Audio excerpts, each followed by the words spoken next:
مل کے بآواز بلند صلوات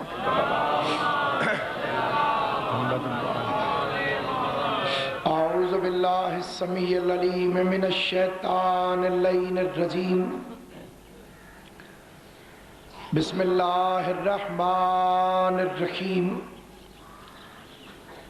الحمدللہ رب العالمین والصلاة والسلام علی سید الانبیاء والمرسلین خاتم لما سبق والفاتح لمن غلق المعلن الحق بالحق ابی القاسم محمد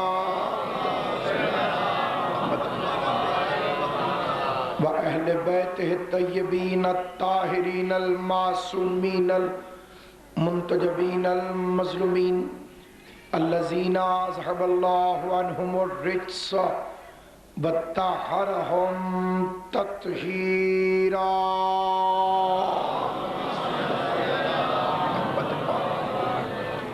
سیما بقیت اللہ المنتظر امام زماننا ھذا روحی و ارواح العالمین لتراب المقدم الفدا عجل اللہ تعالی فرجہ الشریف وسہل اللہ تعالی مخرجہ الشریف واللعنت اللہ دائما باقیہ علی اعدائہم اجمعین اما بعد قال سبحانہ وتعالی فی کتابہ الحکیم بسم اللہ الرحمن الرحیم والضحی واللیل اذا سجی ما ودعک ربک وما قلی وللآخرۃ خیر لک من الاولی ولسوف یؤتیک ربک فترضی الم یجدک یتیما فآوی ووجدک ضالا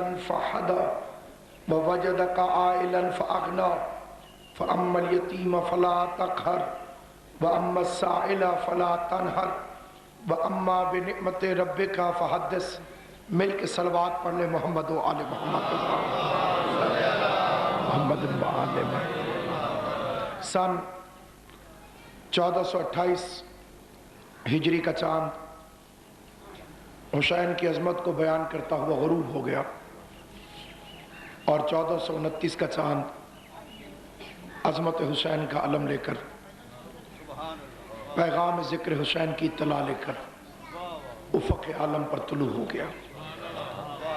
ہر صدی، ہر ملک، ہر دھرتی اور ہر موسم حسین کا موسم ہے۔ یہ کائنات کے ایک ایسے عظیم بادشاہ کا دربار ہے کہ جو نظروں کے سامنے بھی نہیں ہوتا اور دربار سجا ہوا ہوتا۔ زمانے آئیں گے، وقت گزرتے رہیں گے، صدیاں گزرتی رہیں گی، لیکن ہر صدی کے عنوان کا نام عظمت حسین ہے۔ یہ اس کریم کا صدقہ ہے، یہ اس سخی کی عطا ہے کہ آج اللہ نے ہمیں یہ نصیب کیا کہ ہم مل بیٹھ کر کربلا کے والی کے دربار میں عظمت محمد و آل محمد کے تذکرے کی ابتدا کر رہے ہیں۔ سامعین گرامی، جب آپ مجلس سننے کے لیے آئیں تو اپنے ذہن میں رکھیں کہ آپ امام حسین کا کام کرنے نہیں آ رہے، کیونکہ امام حسین کا کام تھا اللہ کا ذکر کرنا، اور حسین کا ذکر کرنا اللہ کا کام ہے۔ تو مخلوق خدا، بندگان خدا، بلکہ شریف بندگان خدا کا طریقہ یہ ہے کہ وہ اپنی زندگی کا آغاز، اپنے سال کا آغاز ذکر حسین سے کرتے ہیں۔ آج کے دن جہاں جہاں انسان رہتے ہیں اور جس جس مقام پر انسانیت کی بو ہے، وہاں آغاز ہو گیا ذکر حسین کا۔ کچھ لوگ کہتے ہیں کہ یہ لوگ سال کا آغاز رونے سے کر کے پورے سال کو منحوس کر دیتے۔ تو میں پوچھتا ہوں کہ جب زندگی کے آغاز میں روئے تھے،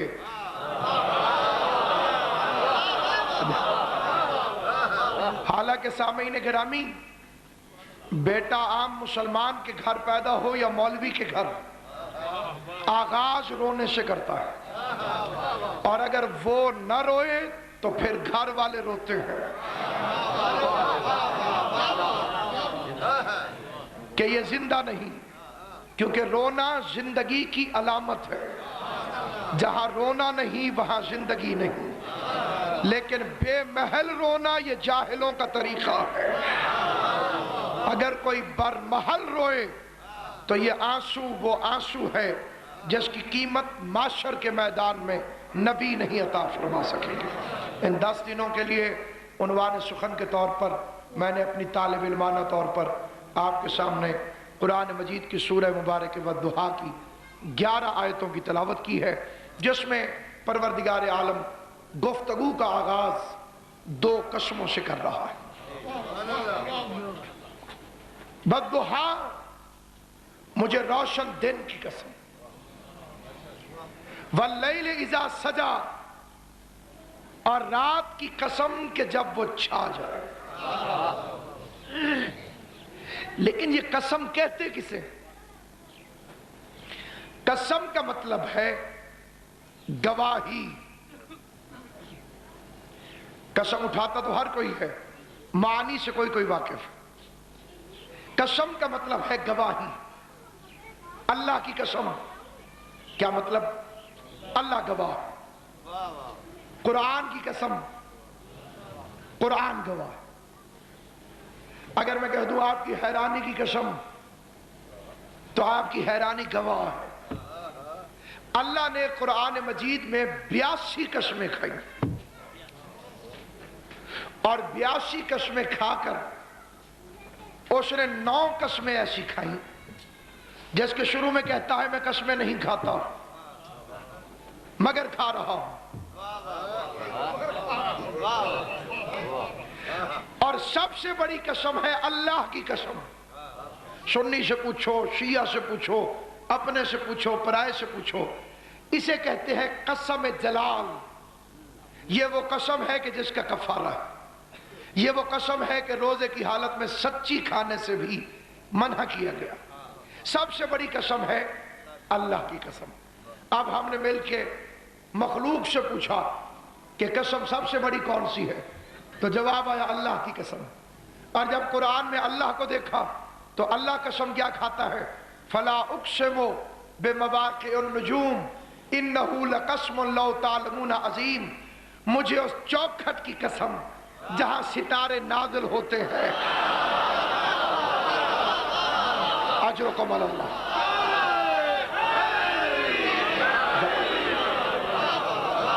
بھئی میں داد کے لیے منت کرنے کا عادی نہیں ہوں، پہلی تقریر ہو یا آخری تقریر، داد وہ نہیں ہوتی جو میں کسی کو ڈرا دھمکا کے حاصل کرنے کی کوشش کروں۔ اگر دل سے علی کا نام لینے کو دل کرے تو بولیے گا، دل نہ کرے تو بسم اللہ الرحمن الرحیم۔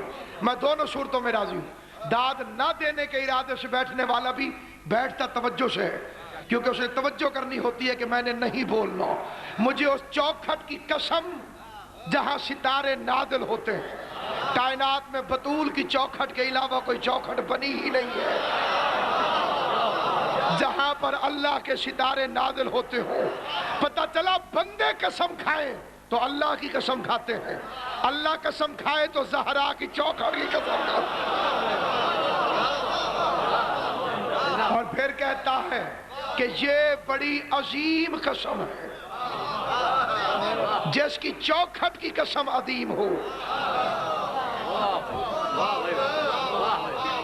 امام شاہ ناکشا پورے گھر میں سجی آباد شاہ، پورے گھر میں پورے 10 دن جو بھی تقریر کروں، میرا یہ دعویٰ اپنی جگہ پہ میں طالب علم ہوں، اور اس دعوے کو میں پھر دہراتا ہوں کہ طالب علم، لیکن دعوت فکر یہ میں ہر اس بات کا ذمہ دار ہوں جو میں کہہ رہا ہوں، اس کا ذمہ دار نہیں ہوں جسے کوئی کچھ سمجھنے لگے۔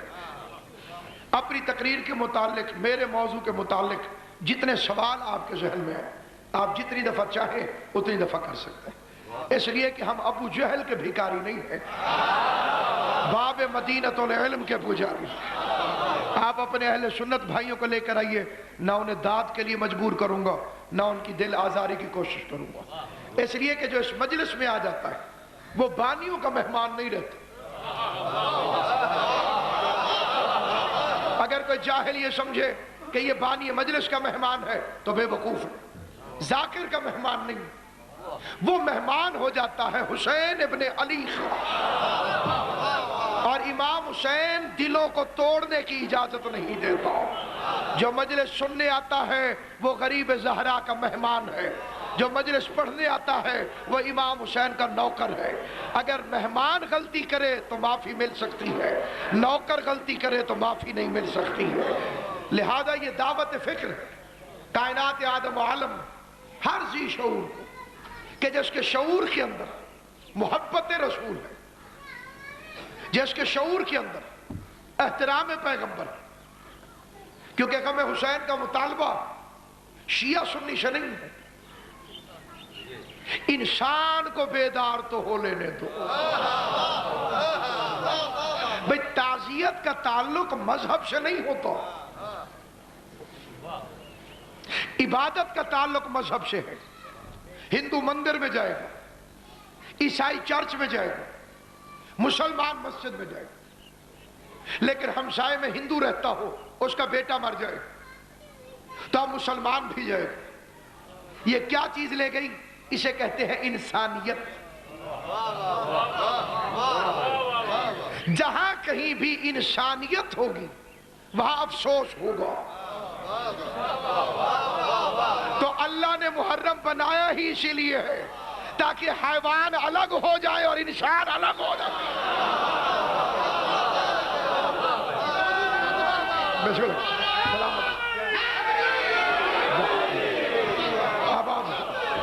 شاہ جی توجہ چاہتے تاکہ حیوان الگ ہو جائے، انسان الگ ہو جائے۔ قرآن کیا کہتا ہے؟ بسم اللہ الرحمن الرحیم، اذا جاء نصر اللہ والفتح ورأیت الناس یدخلون فی دین اللہ افواجا۔ تو نے نہیں دیکھا لوگ فوج در فوج دین میں داخل ہو گئے؟ توجہ چاہتا ہوں، فوجیں دین میں داخل ہوئی لیکن فوجوں میں دین داخل نہ ہوا۔ اب ذرا پڑھے لکھے حضرات کی توجہ چاہتا ہوں۔ بھئی فتح مکہ کیا ہے؟ دین میں فوجیں داخل ہو گئیں لیکن فوجوں میں دین داخل نہیں ہوا۔ اب کیسے پتا چلے کہ منافق فوجیں کون سی ہیں؟ فتح مکہ میں فوجیں گھس آئی تھیں، کربلا میں فوجیں نکل گئی تھیں۔ کربلا نے ان فوجوں کو نکال دیا۔ اس لیے اہل سنت شاعر نے کہا، عبد الحمید ادم نے، نہ اب کبھی حق و باطل میں رابطہ ہوگا، حسین ابن علی درمیان سے گزرے۔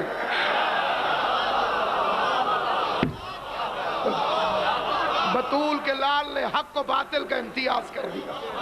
بطول کے لال نے کہا ایسی کربلا بناؤں گا ظالم اور مظلوم کو ایک نہیں کہلوانے دوں گا، قاتل اور مقتول کو ایک نہیں کہلوانے دوں گا، محرم میں فیصلہ کر دوں گا لعنت اللہ کون ہے اور رضی اللہ کون۔ اس لیے دعوت فکر ہے انسانیت کے نام۔ والضحیٰ، قسم دن کی روشنی کی، واللیل اذا سجا، اور رات کی کہ جب اس کا اندھیرا چھا جائے۔ ما ودعک ربک وما کلا، میرے حبیب نہ ہم نے آپ کو کبھی تنہا چھوڑا اور نہ میں آپ سے کبھی ناراض ہوا۔ اکیلا بھی نہیں چھوڑا، ناراض بھی نہیں ہوا، ہر وقت راضی رہو، ہر وقت ساتھ رہو۔ یہ ہر وقت کا کیا مطلب ہے؟ پورا دن، پوری رات نہیں، پوری زندگی۔ جب سے رسول تو ہے میں تیرے ساتھ ہوں،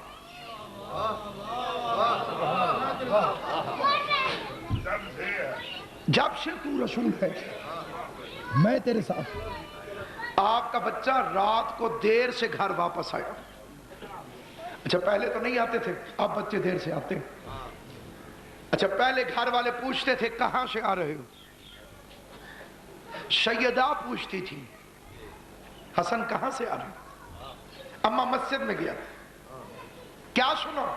نانا کی تقریر سنی، ذرا مجھے بھی سناؤ۔ تو جب تک بطول کی کنیزیں اولاد سے پوچھتی رہیں گی کہ کہاں گئے تھے، بچے دہشت گرد نہیں بنیں گے۔ جب ماں خود ہی گھر سے باہر نکل جائے،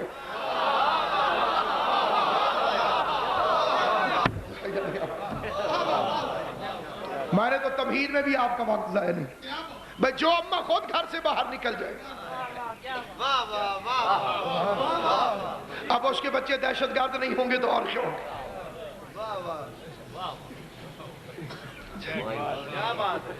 بھئی آپ کوئی خود بخود 14 سال پیچھے چلے جائے، میں تو آج کل کی بات کر رہا ہوں، کیونکہ میں اس کا ذمہ دار ہوں جو کہہ رہا ہوں، جو کسی کو سمجھ آئے اس کا ذمہ دار نہیں۔ بچہ گھر سے آیا، کہاں گئے تھے؟ چپ ہو جائے تو شک ہوگا، سوسائٹی بتائے تو تحقیق ہوگی کہ یہ لوگ کیسے تھے۔ اس نے کہا میں مولانا کے ساتھ تھا۔ اب ماں سوچے گی ذاکر حسین کے ساتھ گیا، مجلسوں میں گیا ہوگا۔ اب اگر بچے سے کوئی غلطی ہوئی تو مولوی شریک ہے، بھئی ساتھ جو تھا، ساتھ والا جرم میں شریک ہوتا ہے۔ میرے نبی میں غلطیاں تلاش کرنے والے بدتمیزوں، اللہ کہتا ہے میں محمد کے ساتھ ہوں۔ اور ہے کہ نہیں ہے آپ حضرات کے ساتھ؟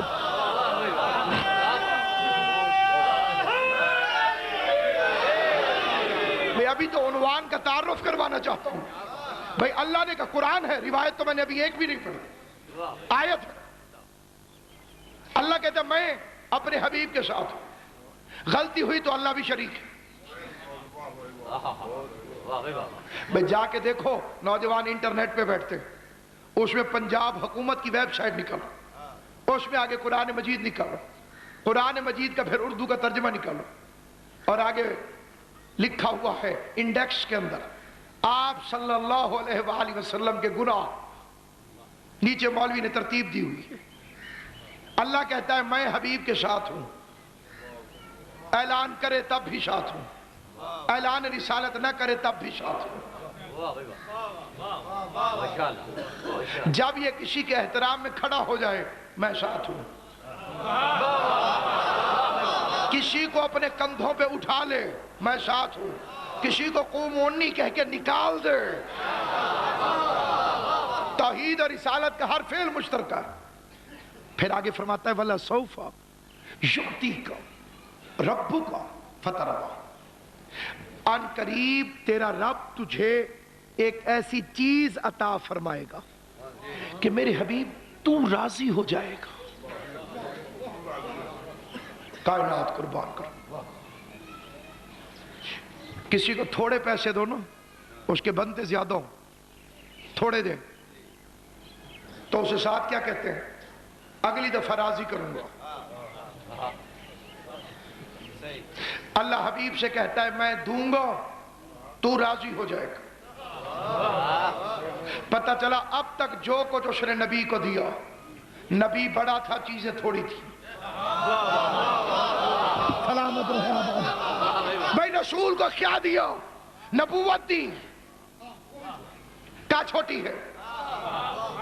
رسالت دی، کہاں چھوٹی ہے؟ قرآن دیا، چھوٹا۔ کچھ دوں گا تو راضی ہو جائے، کیونکہ قرآن ہے جزا، اور جزا کہتے ہیں برابر کے بدلے کو۔ نبوت ہے جزا، جزا کہتے ہیں برابر کے بدلے کو۔ رسالت ہے جزا، رسالت کہتے ہیں برابر کے بدلے کو۔ اب یہ سب کچھ تھا جزا، اور ایک چیز دینے لگا تو کہنے لگا اِنَّا آتَيْنَاكَ الْكَوْثَرَ۔ اچھا عبادت نہیں ہوتی، ہمارے مذہب میں سر نہیں ہلاتے، ہم سلام پھیرتے ہیں، منہ نہیں پھیرتے۔ غور ہے کہ نہیں ہے آپ حضرات؟ بھئی مت بولیے لیکن سر نہ ہلائیں گے، کیونکہ سر ہلانا بڑا خطرناک ہے۔ یقین نہ آئے تو جاؤ قرآن مجید میں جا کے دیکھو، پروردگار عالم فرماتا ہے کہ میں نے شیطان سے کہا کر سجدہ، اتنا بدبخت تھا منہ سے نہیں بولا.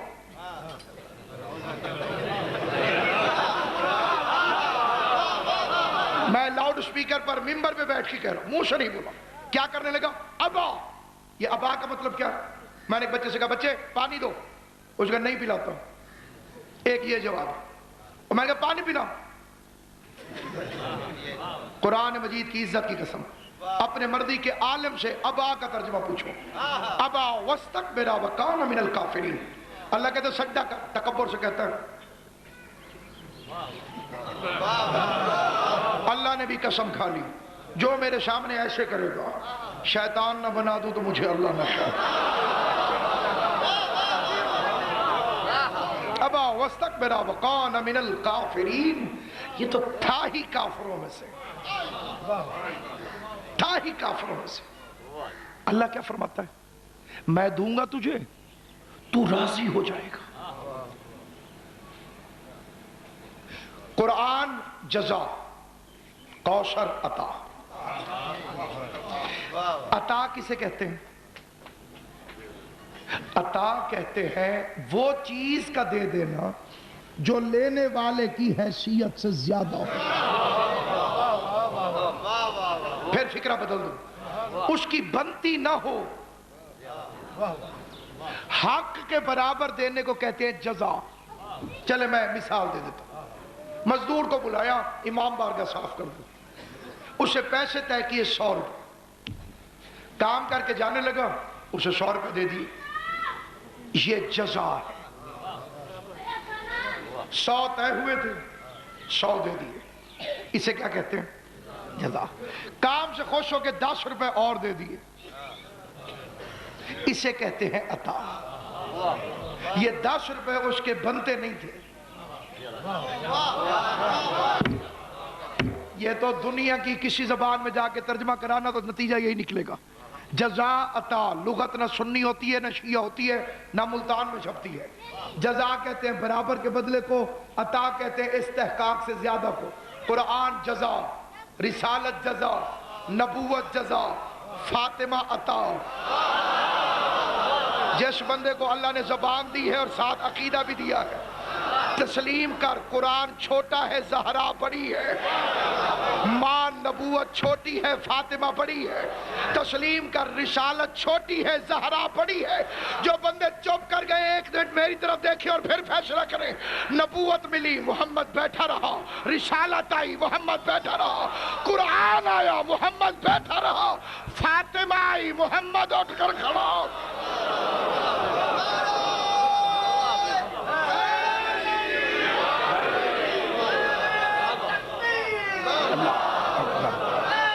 سارے مل کر یا رسول اللہ حیدری. اور ہے یہ نہیں, قرآن کی آنے پہ عالمین کے رسول قبلہ بیٹھا رہا. ایک آیت نہیں ہے قرآن کی آئی ہو اور رسول کھڑے ہو گئے, اور ایک دفعہ نہیں ہے کہ سیدہ آئی ہو اور رسول بیٹھے رہے. فکرہ کہنا چاہتا ہوں اور قبلہ ناظر کرتا ہوں, بالخصوص سادات عزام کی. کیوں اٹھتا تھا رسول؟ اگر بیٹی کے لیے اٹھتا تھا تو سنت ہے. ہر باپ کو چاہیے بیٹی آئے تو کھڑا ہو جائے. کیوں اٹھتا تھا رسول؟ پلے سے باندھ لینا. عصمت کا وزن اتنا تھا کہ رسالت والے پلڑے کو اٹھ جانا پڑتا تھا.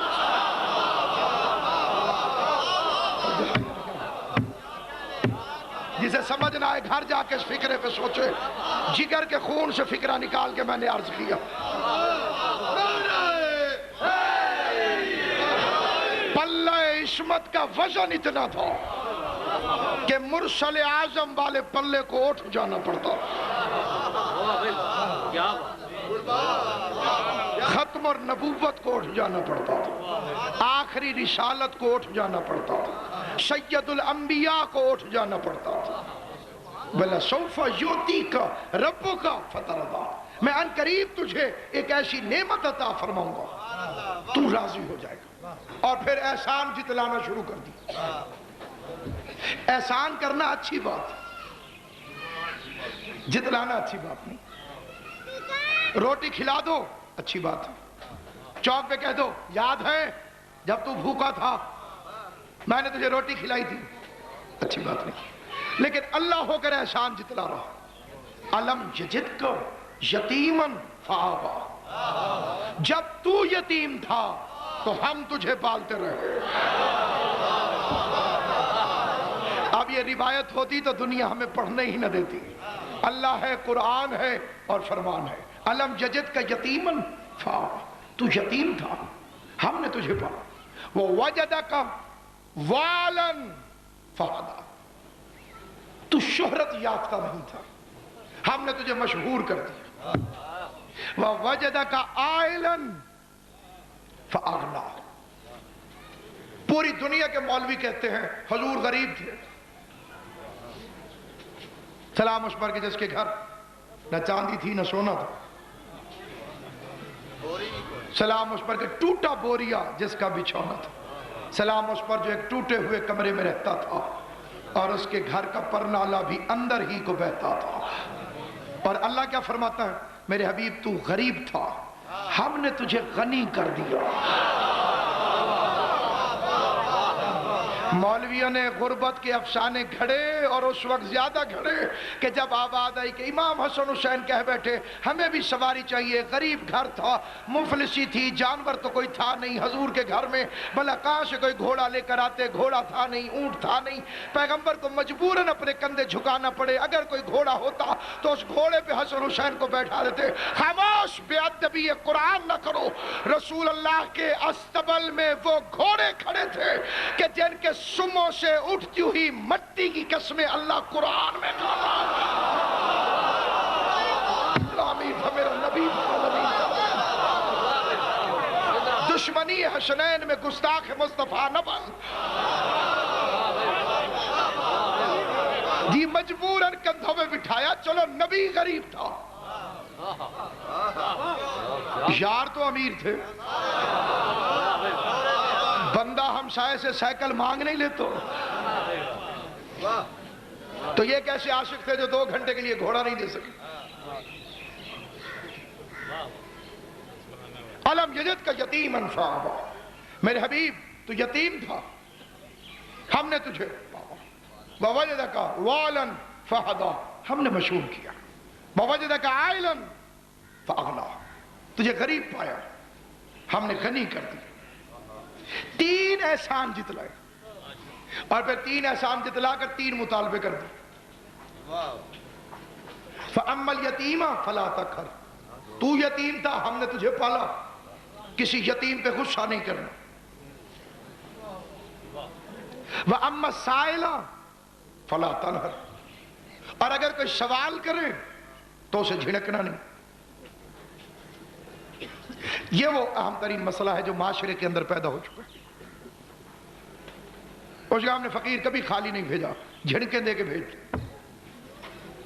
قرآن نے منع کی مت دو, اگر تم کچھ نہیں دینا چاہتے نہ دو.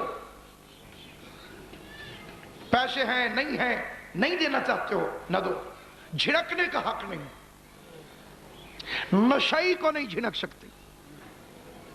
یہ آپ سے قرآن مجید نے حق چھین لیا.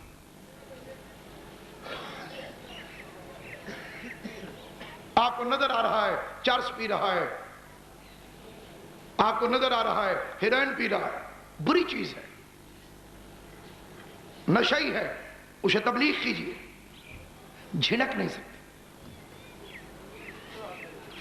آپ نے فقیر کو جھنکا, تجھے میں نہیں دیتا, اور دلیل کیا بنائی؟ اس کا ایک عیب, اور عیب بھی وہ جو ظاہر ہے, نظر آنے والا عیب. اگر اللہ ہمیں دینے سے پہلے ہمارے عیب دیکھ لے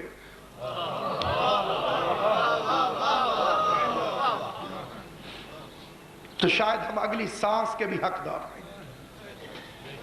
اسی لیے تو علی فرماتے ہیں کم من قبیح سترتہ, اے اللہ میرے کتنے عیب تھے جنہیں تو نے پردہ پوشی کیا, جسے تو نے ڈھانپ دیا. اس لیے کہ خدا پسند کرتا ہے اس بندہ خدا کو جو دوسرے کے عیب پہ پردہ ڈالے. صرف ایک عیب ہے جس پہ پردہ ڈالنا حرام ہے، دشمنی اہل بیت۔ اگر کوئی اہل بیت کا دشمن ہے اس پہ پردہ نہیں ڈالا جا سکتا۔ بس سامنے نہیں کرنا۔ پہلا مطالبہ سائل کو جھنکنا نہیں، یتیم پر غضب نہیں کرنا۔ وَأَمَّا بِنِعْمَتِ رَبِّكَ فَحَدِّثْ، اور میری نعمت کو بیان کرتا رہے، بار بار دہراتا رہے۔ یہ ہے تعارف اس عنوان کا جو میں نے آپ کی خدمت میں باادب لہجے کے ساتھ، اس کے جتنے مضامین 11 آیتوں کے نکلے، اور اس پر انشاءاللہ بشرط زندگی مسلسل گفتگو ہوتی رہے گی، اور میں آپ حضرات کی توجہات کا بھی طالب رہوں گا، لیکن مرکزی ہے عظمت رسول۔ تیرے سورج کی طرح چمکتے ہوئے چہرے کی قسم۔ اس نے اس قرآن میں اپنے نبی کو جب پکارا سورج کہہ کے پکارا۔ رات کا ٹائم تھا، واللیل کی زلفوں میں کنگھی دے کر سید الانبیاء اپنے حجرے سے مسجد کی جانب سج دھج کے عبادت الہی کے لیے چلے۔ جیسے ہی دوش میں کملی دیکھی اس نے فوراً قصیدہ کہہ دیا، وَالشَّمْسِ وَالضُّحَىٰ، تیرے سورج کی طرح چمکتے ہوئے چہرے کی قسم۔ پیغمبر کی چال میں فرق آیا کہ وہ تعریف کر رہا ہے، 3 قدم چلے کہ گیا ہوا جبرائیل پھر واپس آیا اور پیروں پہ ہاتھ رکھ کے کہتے ہیں وَالْقَمَرِ إِذَا تَلَاهَا، اور اس چاند کی قسم جو تیرے پیچھے پیچھے آ رہا ہے۔ نبی نے مڑ کے دیکھا حیدر کرار تشریف لے کر۔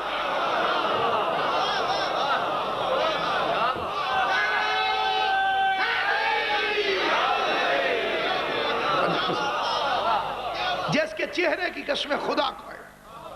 اب لاکھ مولوی حسن یوسف پڑھتا رہے، لیکن یوسف میں اور میرے نبی میں ایک فرق ہے۔ یوسف اسے کہتے ہیں جس پر زلیخا عاشق ہو جائے، محمد اسے کہتے ہیں جس پر اللہ عاشق ہو جائے۔ آباد و شاد رہے، سلامت رہے، آباد و شاد۔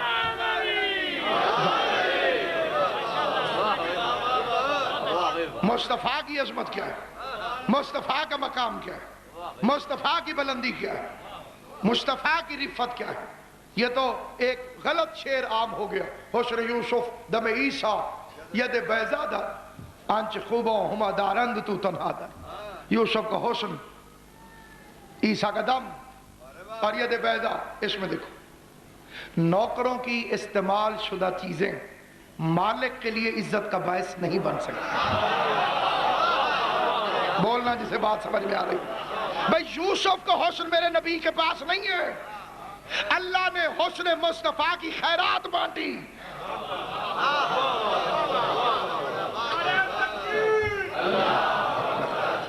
سارے مل کر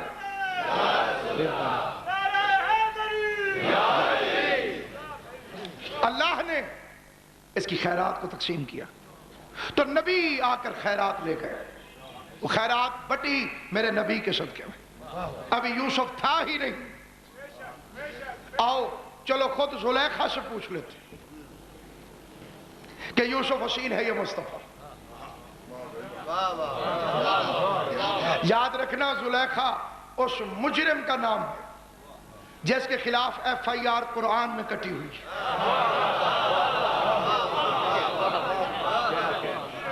آپ اس کا جرم دہرانا مقصود نہیں، کیونکہ محمد و آل محمد نے منع فرمایا، مردوں کے لیے نہیں مستورات کے لیے، اور کیونکہ مجلس اعضاء میں بی بی بھی تشریف فرمائے، اس لیے فرمایا کہ سورہ یوسف کی تعلیم اپنی مستورات کو کم سے کم دو، اور اس کے بدلے میں وہ سورہ نور کی تفسیر سے استفادہ کریں، سورہ یوسف کی نہیں۔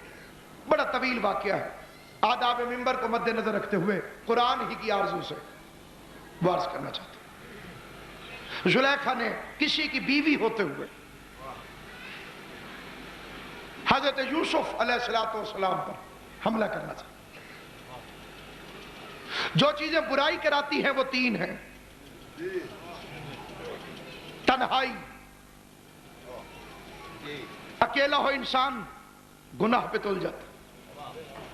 مولا علی علیہ السلام سے پوچھا گیا، مولا آپ کے شیعہ کی تعریف کیا ہے؟ شیعہ کسے کہتے ہیں؟ مولا علی نے فرمایا جس کی تنہائی پاک ہو. زبان سے بولو جسے بات سمجھ میں آئی. غور ہے یا نہیں ہے آپ؟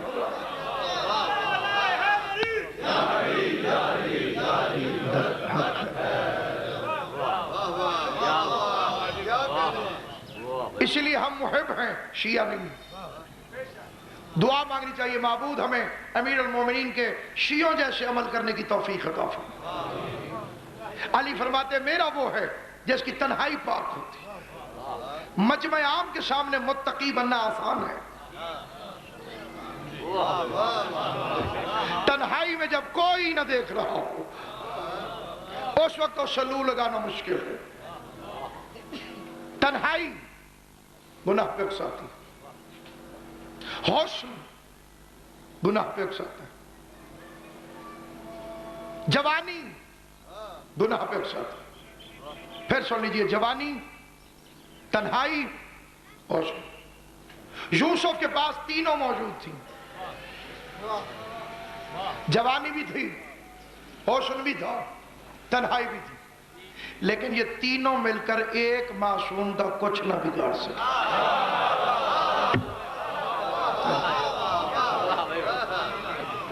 کٹھی ہو کر علی فرماتے ہیں میں نے 7 پردوں کے اندر یوسف کو اپنا چہرہ دکھا کر نصیحت کی تھی.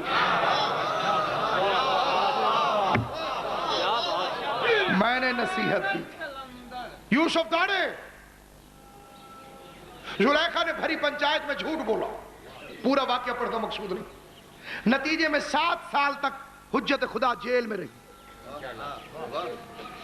اب زلیخا کا جرم لکھتے جاؤ، عصمت معصوم پہ حملہ، بھری پنچایت میں نبی پہ جھوٹ، اور نتیجہ 7 سال تک اللہ کا نبی قید رہا. دن پھرے قیدی بادشاہ بن گیا.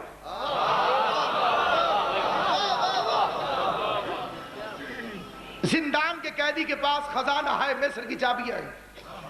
شاہی سواری پہ نبوت گزر رہی تھی، لوگ صاحب سلامت کر رہے تھے.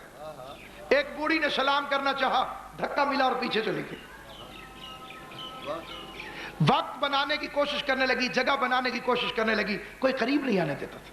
بات دور سے کہتی ہے ان الانسان لفی خسر، بے شک انسان گھاٹے میں. فکرے میں اتنی طاقت تھی کہ نبی نے اپنی سواری کو روک دیا. موڑ کے دیکھا کہاں سے لاؤ ایسا فصیح و بلیغ فکرہ. تو کون ہے؟ کون کے لفظ نے زلیخا کے کلیجے پہ بجلیاں گرا دی. بڑھاپے میں کانپتی ہوئی بولی نہیں پہچانا، میں زلیخا ہوں. توجہ چاہتا. فرمایا اتنی جلدی بوڑھی ہو گئی؟ پلٹ کے کہتی ہے تیرے عشق نے بوڑھا کر دیا. بھائی سر پہ قرآن رکھ کے بولنا یا نہ بولنے کا فیصلہ کرنا. بات سچی لگے تو ضرور بولنا اور دل نہ کرے تو یا علی یا علی. کیا کہا؟ تیرے عشق نے بوڑھا کر دیا. اب دنیا کی محبت اور علی کی محبت کا فرق سمجھ میں آیا؟ دنیا کا عشق بوڑھا کر دیتا ہے، علی کا عشق جوان کر دیتا ہے. علی کی محبت میں بوڑھے جوان نظر آتے ہیں، علی کے بغض میں جوان بڈھے نظر آتے ہیں. اگر علی کا بغض ہو تو پھر چہرے دیکھنے کے قابل ہوتے ہیں، علی کی محبت ہو تب بھی چہرے دیکھنے کے قابل ہوتے ہیں. لوگ ہم سے کہتے ہیں تو ہم کہتے ہیں ہم ضرور جنت میں جائیں گے، تمہارا ٹھیکہ. ہم پھر کہتے ہیں جائیں گے جنت میں، کیونکہ دعویٰ کرنے والے کا پتہ چلتا ہے اس کی قوت سے. میں نے اعلان کر دیا کہ صاحبان 10 منٹ بعد میں کراچی میں جا کے مجلس پڑھوں گا. اتنا صاف جھوٹ تھا کہ آپ چپ کر گئے، کیونکہ 10 منٹ میں تو میں کراچی پہنچ بھی نہیں سکتا، تو پڑھوں گا کیسے؟ لیکن اگر یہی دعویٰ آصف ابن برخیہ کر دے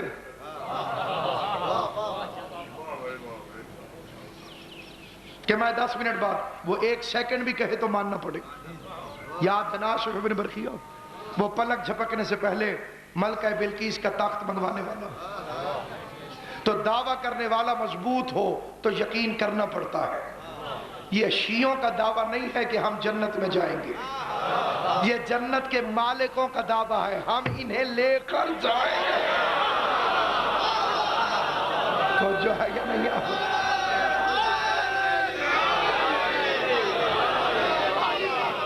جی گناہ کیسے معاف ہوں گے؟ آؤ پڑھو. یہ زلیخا جرم تو سن لیا، حجت خدا 7 سال تک اس کی وجہ سے قید رہی. دیکھا تیری محبت نے بوڑھا کر دیا. تفسیر انوار النجف میں فکرے ہیں، ٹھنڈی آہ کھینچی اس نے، جناب یوسف کا تادیانہ جل گیا. کہنے لگی یوسف یہ تو تادیانہ ہے، سرد آہ کھینچوں تو مصر جل جائے. فرمایا ابھی تو نے مجھے دیکھا، اور اگر تو ان 14 میں سے کسی کو دیکھ لے، بولنا جسے زبان مولا نے عطا فرمائی، جو جان تک سلامت رہو، آباد رہو. اگر تو ان 14 میں سے کسی کو دیکھ لیتی کہ جن کے صدقے میں مجھے حسن کی خیرات ملی ہے، تو پھر تیرا کیا حال ہوتا. بس زلیخا چل پڑی، ادھر چلی اور یوسف نے پوچھا کہاں جا رہی ہو؟ کہنے لگی یوسف اب انہی سے محبت کروں گی،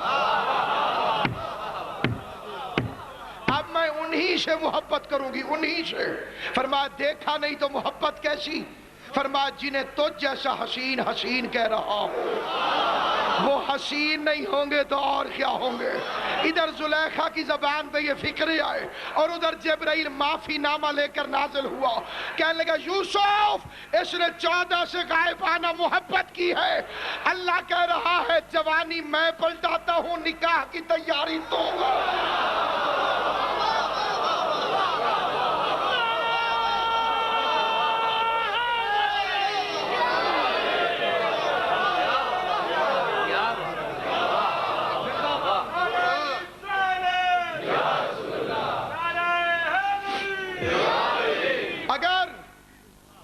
نکاح نہ ہوا ہوتا تو مولوی صاحبان نکاح پڑھاتے ہوئے دعا کیوں مانگتے؟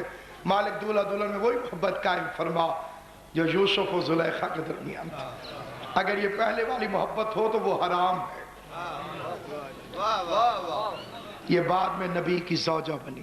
یہ ہے اہل بیت کی محبت، اور یہ محبت اتنی قیمتی ہے کہ کائنات کی ہر قیمتی چیز سے قیمتی ہے، ہر پیاری چیز سے پیاری، ہر عظیم چیز سے عظیم. موسم میں مولا نے کرم کر دیا، ٹھنڈ بھی رہتی تو رسول کا فرمان ہے قتل حسین کی حرارت قیامت تک مومن کے دل سے کم نہیں.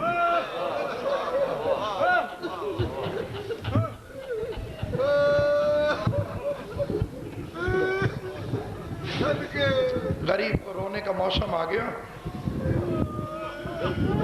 میں آپ گھروں سے نکلے، بطول زادیہ مزاروں سے نکلی،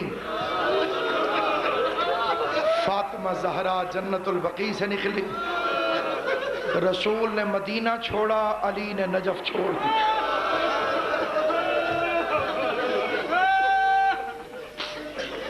اللہ اکبر، اللہ اکبر. مدینے کے لوگ کہتے ہیں امام جعفر صادق کے گھر سے رونے کی آواز سن کر ہمیں اندازہ ہو جاتا تھا کہ محرم کا چاند طلوع ہو گیا.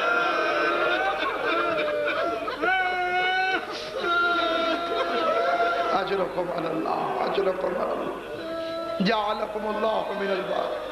مولا میرا تمہارا شمار رونے اور رلانے والوں، پاک شہزادی ان آنسوؤں کو قبول فرمائے. یہ استقبال عزا ہے، رونا نہ آئے، رونے والوں جیسی شکل بنائی جا سکتی، لیکن حیران ہو کے نہ دیکھ لیں، غریب کے گھر کی کہانی ہے، تماشا نہیں.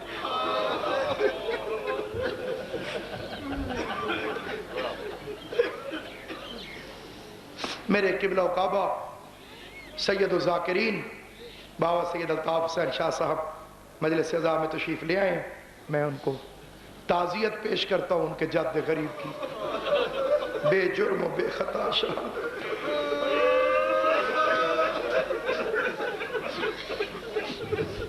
اجازت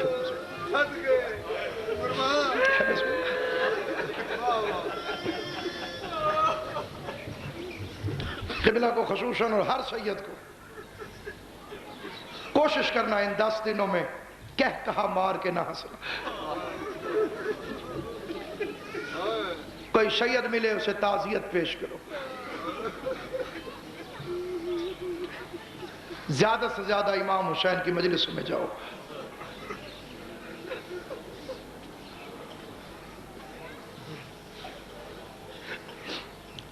آ گیا ماہ محرم پھر اداسی چھا گئی. چاند دیکھا فاطمہ کے چاند کی یاد آ گئی.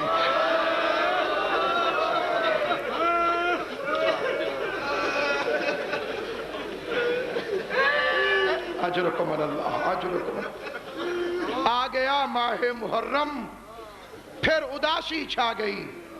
چاند دیکھا فاطمہ کے چاند کی یاد آ گئی.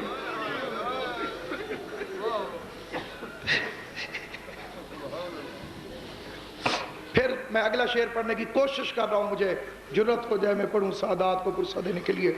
آ گیا ماہ محرم پھر اداسی چھا گئی. چاند دیکھا فاطمہ کے چاند کی یاد آ گئی.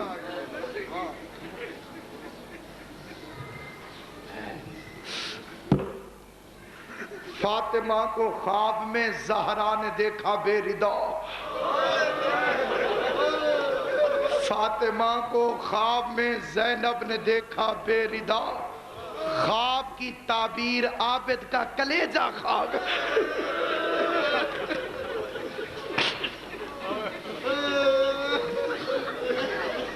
عام شہزادیوں کا سفر نہیں, شرم و حیا کی ملکہ, تطہیر کی پلیاں شہزادیاں. بزرگ پڑھتے ہیں, ذاکرین سے آپ نے سماعت فرمایا, اس بی بی کا سفر ہے جو ماں کی قبر پہ رات کو جاتی تھی. میں جملے میں تھوڑا سا اضافہ کرنا چاہتا ہوں. میرے بعد عظیم مصائب خان سید زادہ ذاکر مہر یافتہ تشریف فرمائے. 70 قرآن لا کے میرے سر پہ رکھ, مقتل کی ذمہ داری سے کہتا ہوں, ہر رات نہیں جاتی تھی. بی بی زینب اماں کی قبر پہ صرف اس رات جاتی تھی جب چاند ڈوبا ہوا ہوتا.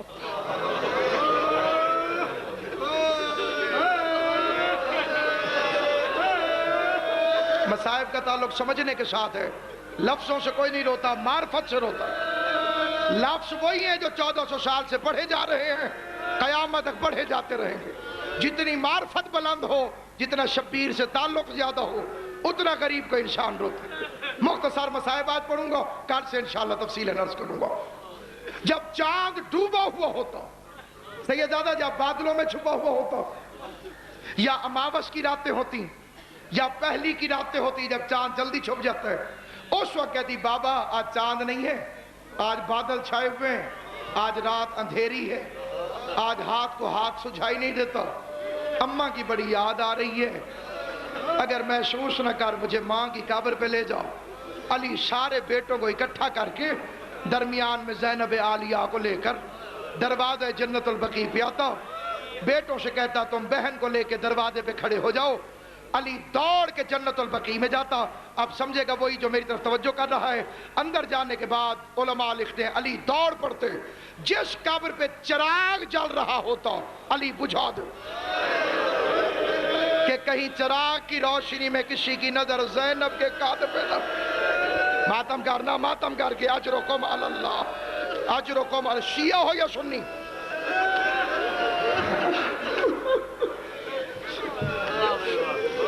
اماں کے جنازے میں آ رہی تھی, علی نے نہیں آنے دیا, آدھے رستے سے واپس بھیج دیا.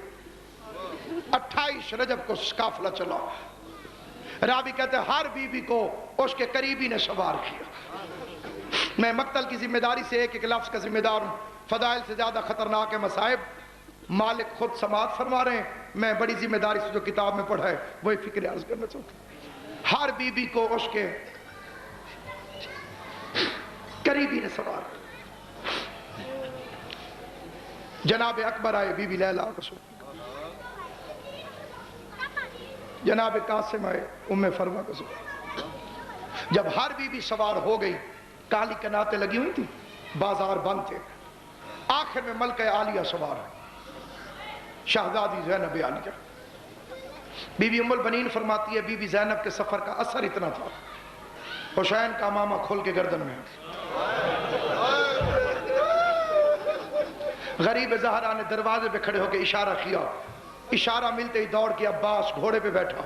گھوڑے پہ بیٹھ کے غازی نے 9 چکر مدینے کی گلیوں کے لگائے. پرندہ بھی نظر آیا تو غازی کہتا تھا الحجاب, پردہ پردہ پردہ پردہ پردہ.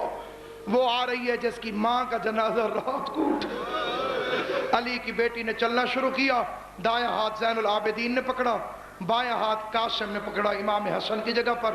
جیسے ہی علی کی بیٹی باہر آئی, سامنے بی بی کا اونٹ بیٹھا ہوا تھا. میں عجیب فکرہ کہہ رہا ہوں, اس پہ توجہ کرنا. جیسے شہزادی عالمیان اپنے اونٹ کے قریب پہنچی, غازی اونٹ کے پاس سجدے کی حالت میں گر گیا. مطلب یہ تھا بی بی نوکر پہ اپنے قدم رکھ. تو شرم کر کے رو رہا ہے, سمجھا نہیں آپ. بی بی نوکر پہ اپنے پاؤں رکھ, نوکر پہ پاؤں رکھ کے سوار ہو جاؤ.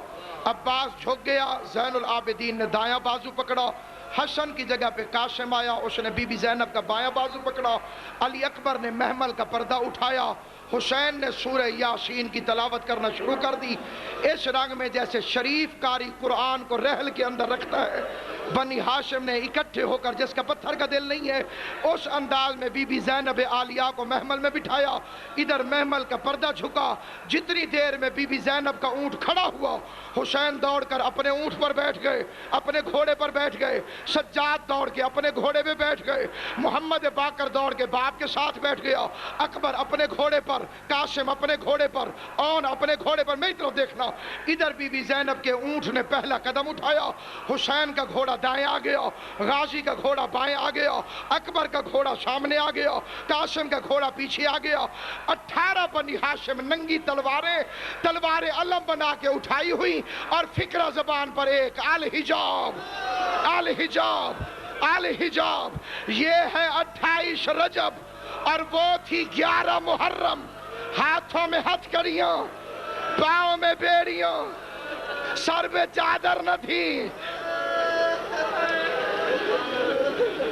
جزاک اللہ جزاک اللہ, اجرکم علی اللہ اجرکم علی اللہ, جعلکم اللہ من الباقین. ہمارا تیرا تمہارا شمار رونے اور رلانے والوں میں کرائے. اس رنگ میں علی کی بیٹی چلی. پہلے حسین آیا, نانا کی قبر. بڑا عجیب جملہ ہے. جب چل رہے تھے اس وقت نانا کی قبر پہ بھائی آیا, بہن کی روایت نہیں ملتی. جب واپس آئے پھر بہن آئی.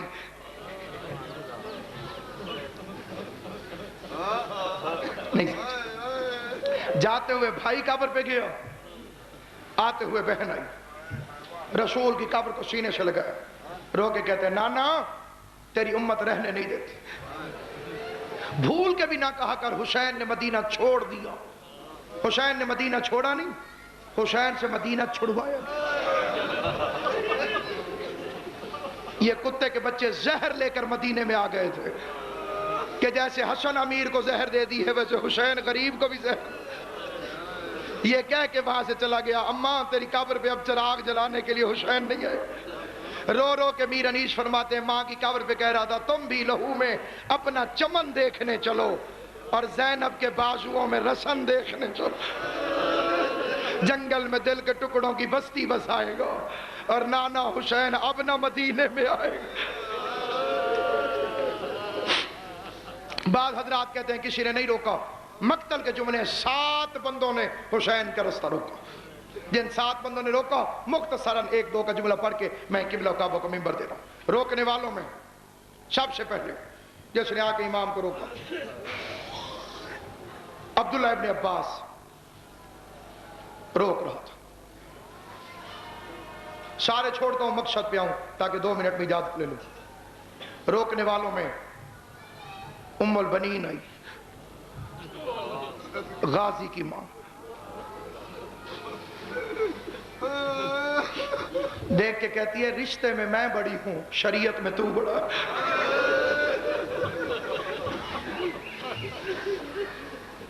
جانا بھی چاہتا ہے، بے شک جا، زینب کو چھوڑ جا، رقیہ کو لے۔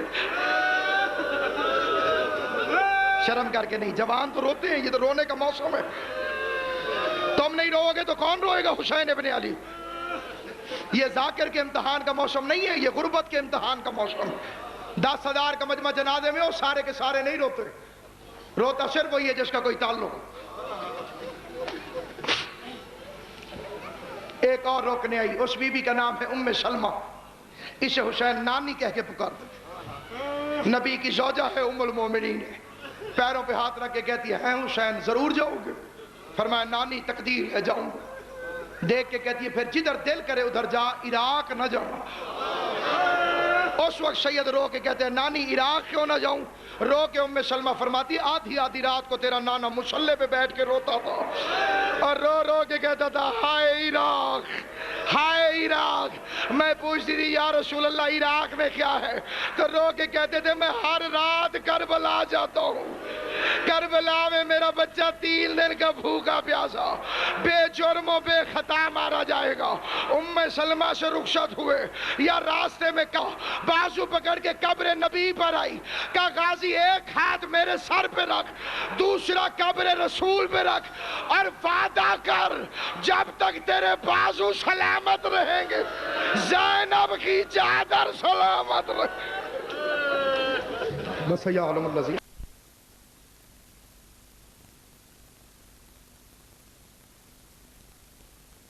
بس یا علم